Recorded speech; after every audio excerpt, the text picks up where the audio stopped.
Cédric Lombado, bonjour. Bonjour Marcelin, bonjour Lucie. Bonjour. Doit-on tirer sur la sonnette d'alarme? Va-t-on tirer sur la d'alarme? Déjà, il y a une première sonnette d'alarme à tirer, c'est celle qu'on a vue la semaine dernière. Avant même de parler de la pollution atmosphérique, il faut qu'on regarde un petit peu ce qui s'est passé la semaine dernière avec les pluies diluviennes que nous avons eues sur Abidjan. Et puis, on a voulu innover un petit peu la chronique. On a essayé de faire un nouveau style avec une revue de presse. Donc, le premier article de presse qu'on va vous proposer pour aujourd'hui nous vient donc de Jeune Afrique. C'est le bilan des dernières pluies qu'on vient d'avoir. 2 morts déjà après les pluies diluviennes sur Abidjan. Alors, naturellement, le ministre de la Sécurité nous fait une alerte en disant attention aux populations qui sont installées dans les zones inondables, dans les bassins d'orage et dans les flancs de collines. Et on sait malheureusement, on a l'expérience maintenant des conséquences des pluies diluviennes à Abidjan, mais aussi en Côte d'Ivoire. Vous voyez qu'en 2017, elles ont coûté la vie à au moins 15 personnes. En 2016, on a eu 16 personnes décédées et on en a eu 39 en 2014. Donc les pluies arrivent, c'est une chose qu'il faut traiter avec beaucoup de précautions. Alors, quelles sont les causes de ces inondations et puis que peut-on faire pour réduire les risques? Les causes, malheureusement, elles sont nombreuses. Déjà, la première chose, c'est qu'on a une urbanisation depuis, malheureusement, plusieurs années qui est devenue un petit peu anarchique. Anarchique à la fois de la part de certaines installations que l'on voit parfois les mairies laisser se mettre en place sur le territoire. On a des bâtiments qui sont en plein sur des anciens lits de rivières. Et naturellement, quand les pluies arrivent, les rivières vont rentrer dans ces bâtiments. On a aussi, malheureusement, des habitats qui sont précaires de la part des populations. Quand on s'en va vers Adjamé, on voit des habitats qui sont carrément à flanc de colline. Et dès que les eaux vont ruisseler, malheureusement, les maisons vont partir avec. On a aussi d'autres comportements des populations qui sont pas pratiques pour l'urbanisation. Quand on commence à voir les caniveaux qui servent à l'écoulement des eaux de pluie qui sont bouchés, eh bien à ce moment-là, naturellement, puisque les eaux ne peuvent plus circuler dans les voies d'évacuation, qu'est-ce qu'elles font? Elles vont monter à la surface. Donc c'est vraiment, on a besoin à la fois que du côté politique, les collectivités territoriales, mais aussi le ministère de la Construction, et à la fois du côté des populations, on ait un comportement et une précaution, une prévention qui soit plus importante, de telle sorte qu'on n'assiste plus malheureusement à ces décès que l'on peut éviter. Alors on parle aujourd'hui de pollution de l'air. Oui. L'Organisation mondiale de la santé vient de publier un rapport sur la question. Quel est le bilan? Le bilan, c'est le deuxième article de presse qu'on voit aujourd'hui. On est passé maintenant pratiquement à 7 millions de décès par an dans le monde. Donc on se rend compte que 9 personnes sur 10 respirent un air pollué dans le monde. 9 personnes sur 10. Donc hallucinant. C'est hallucinant, absolument. La pollution de l'air a entraîné pratiquement le décès de 7 millions de personnes pour l'année 2017. On est passé de 6,5 millions dans les derniers rapports à 7 millions. Donc ça augmente de plus en plus. On se rend compte que 90% des décès interviennent dans des pays à revenus intermédiaires ou des pays en développement, c'est-à-dire chez nous. Et donc c'est quelque chose, vous verrez tout à l'heure, on a un autre article de presse qu'on vous a préparé, quelque chose qui devient véritablement préoccupant. Ce qui fait que si on regarde bien, aujourd'hui la pollution de l'air est la principale cause de décès devant le sida, la tuberculose, etc. Donc avec 5,4 millions de morts, c'est ça, le sida, la tuberculose, le diabète et les accidents de la route font moins de dégâts que la pollution de l'air à elle toute seule. Et l'article suivant qu'on vous a préparé, c'était celui donc pour une étude qui a été lancée sur la Côte d'Ivoire. Donc, vous avez un projet d'étude sur les particules fines, donc la pollution atmosphérique que nous avons en Afrique de l'Ouest qui a été lancée. On était en 2016 quand ce projet de recherche scientifique a été lancé. On a déjà des premiers résultats qui sont apparus dans la presse en août 2017. Donc, le rapport de l'OMS, c'était la semaine dernière. Là, on a quand même un bilan qui date de pratiquement 1 an et les travaux se poursuivent. Ce que l'on regarde au niveau donc, du CHU de Cocody, le professeur Bernard Coffin-Goran qui nous dit dans les années 90, on avait pratiquement 2% des malades hospitalisés qui étaient atteints de cancer, de poumons ou autres maladies respiratoires. Aujourd'hui, on en a pratiquement arrivé à 10%. Le tabac, bien sûr, fait partie des causes, mais aussi la pollution de l'air. Alors, on peut dire que naturellement, la population augmente, on a de meilleurs moyens de dépistage, mais quand même, on a une augmentation qui est tellement importante que la pollution va forcément jouer son rôle. C'est mal déjà pour ceux qui font le sport en pleine rue, franchement, ça craint. Parce que oui, on fait du sport pour avoir la santé, là on va faire du sport pour avoir des problèmes aux poumons, c'est... Faire du sport de manière saine à Abidjan, ça va se passer entre 4 h du matin et 5 h du matin. Absolument. Quand il n'y a rien sur les routes. À partir de là, la vie commence son cours et malheureusement avec la vie, la pollution et principalement la pollution des routes. Donc justement, il y a aussi dans ce projet de recherche qui est mené à la fois avec le CNRS en France mais aussi avec l'Université de Cocody, le professeur Véronique Yoboué déjà en 2017 nous disait attention, en Côte d'Ivoire, la quantité de dioxyde d'azote et de dioxyde de soufre, qui sont quand même des polluants assez nocifs pour la santé, sont au-dessus des normes de l'Organisation mondiale de la santé. Et les 2 principales zones touchées en Côte d'Ivoire sont naturellement les zones industrielles de Yopougon et celle de Vridi, puisque nous avons une grosse activité industrielle dans cet endroit-là. Et en termes de pronostic, dernière annonce, c'était donc Catherine Lius, qui est chercheuse au CNRS, et qui nous dit si aucune mesure n'est prise, d'ici 2030, dans 10 ans, les émissions du continent africain seront supérieures à celles de la Chine. Et quand on regarde l'état de la situation que nous avons en Côte d'Ivoire à l'heure actuelle, à Abidjan, ce serait pratiquement 3 fois supérieur à ce qui se passe déjà à l'heure actuelle. Mais quelles sont les principales sources de pollution? Alors, les principales sources de pollution que nous avons, alors il y en a une l'article de presse malheureusement nous le montre très bien. La principale source de pollution que nous avons, ce sont les véhicules, ces vieux véhicules que vous voyez dégager une énorme fumée de la part des pots d'échappement. Et là, on a envie de dire, parce que très souvent ce sont des véhicules de transport, mais écoutez, ce sont des véhicules qui vous permettent de gagner de l'argent. Faites au moins à minima la maintenance qui est nécessaire. Un véhicule qui consomme de l'huile, un véhicule qui fume, le moteur est en mauvaise santé, réparez-le. Ne nous tuez pas, entre guillemets, j'ai envie de dire. Et puis, quand on sait aussi que les véhicules ont cette forme de responsabilité, moi je pense toujours à 2 personnes quand je suis sur la route à Abidjan. Déjà, les policiers qui arrêtent les véhicules polluants et qui les laissent repartir sont suicidaires. Je m'excuse du terme, ils voient le mal qui est là, ils sont dans ces rues, ils sont agents de la police de la circulation, ils respirent cet air pollué et malgré tout, ils laissent partir le véhicule polluant. Et puis on a aussi malheureusement les dames qui nous font l'entretien des routes et on les voit chaque matin balayer avec un petit fichu. Ces personnes aussi sont malheureusement exposées. Mais Cédric, la lutte contre la pollution, c'est un budget. La lutte contre la pollution, c'est un budget. Mais il y a quand même 2 choses que l'on peut faire. C'est un budget de la part des individus qui ont leur propre véhicule. Mais quand on est une entreprise de commerce, qu'on loue un taxi, qu'on loue un baka, qu'on loue un woro-woro, on gagne de l'argent en faisant son métier, faisons-le sans faire de mal aux autres. Entretenons notre propre véhicule. C'est un dialogue entre le conducteur et le propriétaire du véhicule. Et puis de l'autre côté aussi, il n'y a pas que les véhicules qui sont polluants. Si on parle de la zone industrielle de Vridi ou de Yopougon, c'est que nous avons des industries qui peuvent être polluantes. Alors on a des champions, on a Cyprel par exemple à Vridi qui a d'excellentes performances en termes de contrôle des émissions des turbines de gaz. La même chose pour Azito, la même chose je suppose pour Agreco que je ne connais pas, mais j'imagine quand même l'exigence qu'on peut avoir de ce côté-là. Mais nous avons aussi d'autres usines qui n'appliquent pas des normes très très élevées et donc qui se disent plutôt que d'investir dans des systèmes anti-pollution à l'émission de mes cheminées, j'essaie de gagner un petit peu plus d'argent et je ne fais pas cet effort-là. Donc il y a des normes industrielles qu'il faut respecter. Vous avez Codinorm en Côte d'Ivoire par exemple qui propose un certain nombre de normes industrielles. Certes, comme toujours, c'est magnifique, respectons-les, appliquons-les. Ça, c'était pour les causes de pollution. On a également les ordures quand on brûle à l'aile. On a aussi ces comportements, les pneus, les plastiques, ce sont encore des choses en plus, vous avez 1000 fois raison, qui vont participer. Mais ça reste hélas anecdotique, même si c'est grave, par rapport à ce qu'on observe sur le monde de l'industrie et sur le monde de l'automobile. Il faut une réelle police de la pollution.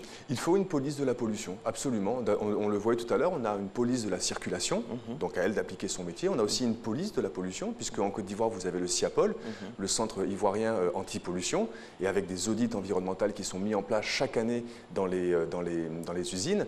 Mais rappelez-vous le Dieselgate, vous avez des grandes entreprises fabricantes de voitures qui avaient trouvé des stratégies pour que lorsque venaient les contrôles, eh bien, techniquement, ils arrivaient à réduire la pollution de leurs véhicules. Et dès que le véhicule sortait de la phase de contrôle, il partait dans les rues, on avait un véhicule qui était encore plus polluant. Mais ce qui est intéressant aussi, c'est de regarder qu'il y a des résultats dans la réglementation. Et là, on a voulu vous prendre 2 petits exemples de presse. Donc, le prochain article va nous venir, si ma mémoire est bonne, des États-Unis, puisque vous avez 17 États américains qui viennent de porter plainte, on était le 2 mai 2018, contre l'administration Trump. Ça risque d'arriver en Afrique un jour. C'est malheureusement, et vous verrez, c'est un petit peu la suite de cette chronique, on va appeler la régulation, on va appeler un petit peu la responsabilité aussi de nos juges. Ici, qu'est-ce qu'on a? Vous savez que l'administration Trump a décidé de se retirer de toutes les histoires de lutte contre le changement climatique, lutte contre la pollution, et la Californie, qui est quand même l'État le plus peuplé des États-Unis, et le plus riche, a dit nous on n'est pas d'accord, donc qu'est-ce qu'on fait? On attaque l'Agence fédérale de protection de l'environnement, c'est quand même assez incroyable, on attaque l'Agence de protection de l'environnement, c'est comme si nous en Côte d'Ivoire on attaquait l'Agence nationale de l'environnement en disant à partir de maintenant on exige le maintien des normes anti-pollution qui avaient été prises par l'administration Obama, qui ne seront appliquées qu'en 2022. Ces normes anti-pollution ne sont même pas appliquées à l'heure actuelle, ce sont des normes futures. Donc la Californie est partie toute seule en premier faire ce procès entre guillemets à l'agence fédérale, à l'EPA, et finalement on se rend compte qu'au bout du compte, 16 autres États l'ont accompagné, donc vous avez maintenant 17 États qui représentent 140 millions d'habitants et 43% du marché des automobiles aux États-Unis. Donc on a un véritable poids maintenant qui se met en place sur cette thématique-là. Et puis, il y avait aussi un autre exemple que je souhaitais vous prendre, c'était quelque chose qui s'est passé en Inde, puisque là, on va nous dire que c'est encore des choses qui sont dans les pays occidentaux. Allons voir aussi maintenant ce qui peut se passer en Inde. Donc, c'est l'article de presse suivant, qui va apparaître à l'écran dans quelques instants, et qui date de 2015. En 2015, la Cour suprême indienne avait imposé des mesures anti-pollution contre les véhicules. Et donc, notamment, elle s'était attaquée à tous les vieux camions de plus de 10 ans qui sont extrêmement polluants, pour dire justement maintenant, ça suffit. L'Inde et New Delhi était la capitale la plus polluée du monde, ça suffit, on mettra en place ce genre de stratégie pour que justement ça ne soit plus polluant. Et alors, que nous ont dit les constructeurs automobiles, c'est quand même eux qui construisent ces véhicules-là, ils ont dit oui, mais il nous faudrait un dispositif beaucoup plus large de remplacement des véhicules anciens. Ce qui les intéresse aussi puisqu'ils construisent des véhicules neufs. Mais ce qu'avait fait la Cour suprême en 2015 en Inde n'avait pas été suffisant, et là c'est le dernier article de presse que nous vous proposons pour aujourd'hui. Eh bien, à un moment, la Cour suprême a carrément décidé d'interdire plus de 800 000 véhicules polluants qui n'étaient même pas encore sur le commerce. Alors, question. Allez-y. Est-ce qu'on pourrait imaginer ça en Côte d'Ivoire, que la Cour suprême prenne une décision identique? Ben, écoutez, on a un mécanisme qui s'appelle la carence administrative, lutter contre la carence administrative. Ici, si on veut aller devant la Cour suprême, il faudrait carrément aller, j'ai envie de dire, devant la Chambre administrative, dire l'État de Côte d'Ivoire a des réglementations, des dispositions qui sont merveilleuses. Un jour, lisez la Constitution de Côte d'Ivoire, lisez le préambule, droit à un environnement sain, droit à la santé, droit à l'éducation, mais c'est merveilleux. Mais cette Constitution, qui est la loi fondamentale qui gouverne toutes les autres lois de Côte d'Ivoire, il faut l'appliquer. Et si on se rend compte qu'à un moment, on peut avoir un oubli ou une négligence ou une défaillance de la part de l'administration, eh bien, on devrait pouvoir être en droit d'aller mettre en place ce genre de choses, de faire un recours devant la Cour suprême, devant la Chambre administrative de la Cour suprême en Côte d'Ivoire, en disant à l'État, des lois existent, de grâce, appliquez-les, parce que là, nous sommes dans des questions de santé publique. De santé publique tout de suite pour les pollutions de l'air, mais aussi de santé publique à très long terme avec nos problématiques de changement climatique. Mais qui peut le faire? Qui peut le faire? Eh bien, c'est une question que je me pose depuis la semaine dernière. Et donc, j'ai demandé à un de mes collaborateurs qui est juriste, essayons de regarder un petit peu comment on peut faire ce genre de choses. Parce que une carence administrative, finalement, n'importe quel citoyen pourrait décider de la mettre en place. Je prends un exemple. C'est du pain béni pour des avocats américains, par exemple. Oui, et en plus, on a des avocats spécialisés dans l'environnement en Côte d'Ivoire. Mais malheureusement, très souvent, ils se tournent vers l'immobilier ou vers le fiscal, parce que l'environnement n'est pas une matière qu'ils arrivent à appliquer. On a des lois, on a l'ANDE, l'Agence nationale de l'environnement en Côte d'Ivoire, on a le SIAPOL, on a aussi la loi de 2003, par exemple, qui transfère les compétences de l'État vers les collectivités territoriales, qui donne à chacun un certain nombre de responsabilités. Être préfet, être maire, être député, être ministre, c'est aussi vouloir diriger notre État. On se rend compte, quand on observe dans les pays étrangers, que lorsqu'un ministre fait des bêtises, récente presse française, eh bien, on n'hésite pas à le condamner et à lui donner de la prison avec sursis. Peut-être qu'il faut en arriver là aujourd'hui, agir avec la Cour suprême, la Chambre administrative de la Cour suprême, pour rappeler qu'être élu, c'est un certain nombre de droits, c'est une vision de long terme qu'il faut avoir, et c'est avant tout protéger les citoyens et parfois, malheureusement, les protéger contre eux-mêmes. Parce que certains de nos comportements, nous, citoyens ivoiriens, est aussi à l'origine un petit peu de ce que l'on observe. Moi, j'aimerais bien qu'on lance une étude par rapport à la santé de ceux qui habitent, par exemple, dans la zone de Yopougon et Afridi, parce qu'il y a forcément des incidences. Il y a forcément des incidences. Des gens qui se lèvent dans ces zones-là pour aller faire du sport, pas à 4 heures ou à 5 heures du matin, mais après, vous imaginez ce qu'on inhale. Vraiment, est-ce qu'on peut... Est-ce que l'environnement, mine de rien, est-ce que ça fait partie de nos prérogatives en Afrique? On entend parler d'environnement pendant les élections, peut-être à 2 voire 5% seulement. Malheureusement, oui, mais c'est aussi quelque chose que les populations subissent. 2 éléments. Vous avez vu que récemment, le gouverneur d'Abidjan, M. Mangré, excusez-moi, j'ai fauté, a pris une décision en disant tous ces camions que l'on voit traverser la ville d'Abidjan qui transportent des sables, qui n'ont pas de protection Les sables sont en train de se déplacer sur la rue, les ordures, etc. Donc maintenant, puisque j'ai la charge de nettoyer cette ville, de maintenir sa salubrité avec d'autres administrations en Côte d'Ivoire, à ce moment-là, j'exige maintenant que l'on vienne bâcher ces différents camions. Et là, vous avez la police de la rue, entre guillemets, qui est chargée de surveiller ces éléments-là et de les mettre en place. Oui, mais ça demeure timide, c'est bien, c'est une très bonne initiative, mais il faut une décision globale, un peu plus musclée, coercitive. Où en est-on par rapport au principe, du fameux principe pollueur-payeur? Est-ce que ça fonctionne? Alors, le décret a été pris en 2012, donc ça c'est quelque chose qui est déjà maintenant dans l'architecture légale de Côte d'Ivoire, mais malheureusement, peut-être qu'on n'a pas assez communiqué avec. On a beau approcher certains acteurs, opérateurs économiques, on leur dit mais vous avez ça qui est sur la table, et les personnes vous disent oui mais bon pour l'instant le décret est là, il n'y a pas de communication, il y a certaines choses qui ne sont pas présentes sur le terrain. Nous on considère qu'on est conforme par rapport à un certain nombre de normes, donc on n'effectue pas les choses que l'on doit effectuer. Quel est l'indice de pollution d'Abidjan actuellement? Alors ça je ne saurais pas vous répondre, c'est une bonne question, parce qu'il y a plusieurs formes de pollution que l'on va avoir. Mais je pense que malheureusement, il y a un indice relatif, c'est celui qu'on observe tous les jours, entre guillemets, quand on est dans la ville d'Abidjan et quand on se rend compte de ce qui se passe. Mais tout à l'heure, Marcelin, vous disiez, j'aimerais une étude sur, par exemple, la ville de Yopougon.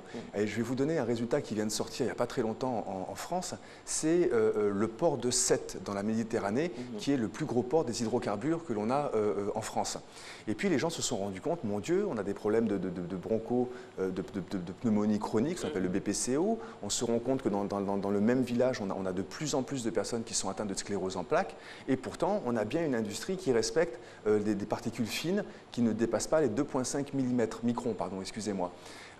Donc pourquoi ce niveau de maladie? Et puis les gens ont dit, mais en fait, pour une raison très simple, premièrement, arriver à un tel niveau de maladie dans une région française par rapport à toutes les autres, quelque chose doit nous alerter. On est en train de mesurer un certain nombre de particules polluantes, parce que c'est à leur taille qu'on arrive à les détecter. Mais finalement, quand on dit 2,5 microns, ça veut dire que c'est ce qui arrive à passer, entre guillemets, à travers les poils du nez. Mais il y en a d'autres qui sont encore plus petites.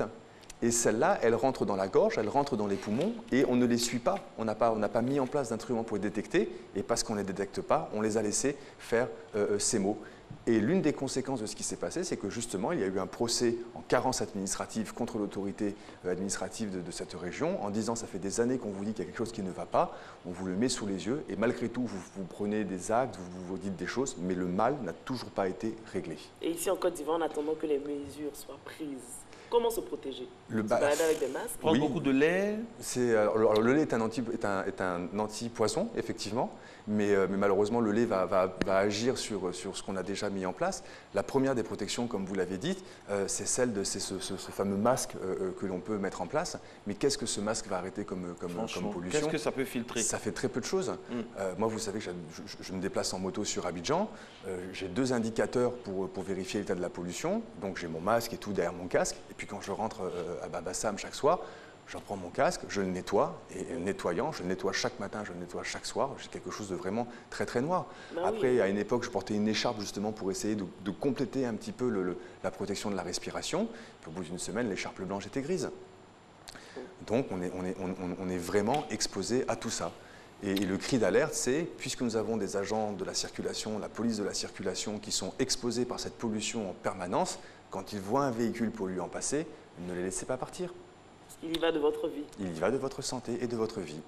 Merci Cédric, même si vous nous faites peur ce matin, c'est la triste réalité. On espère, gageons qu'on ait vraiment des solutions concrètes afin d'atténuer les souffrances des populations. Il y a tellement de maladies, on parle de maladies cardiovasculaires, AVC, tout ça. De plus en plus d'asthmatiques. De plus en plus d'asthmatiques. Et puis, franchement, il faut faire quelque chose. Il faut que la pollution fasse partie intégrante vraiment des campagnes, des politiques. Il faut qu'on ait des débats sur l'environnement pendant les élections à quelque niveau que ce soit. Matin Bonheur, c'est ça aussi, le rendez-vous de l'engagement pour que la population puisse bien se sentir. Réalisation, Soro, félicité. Nous basculons maintenant ici dans la dernière ligne droite de cette émission. Effectivement.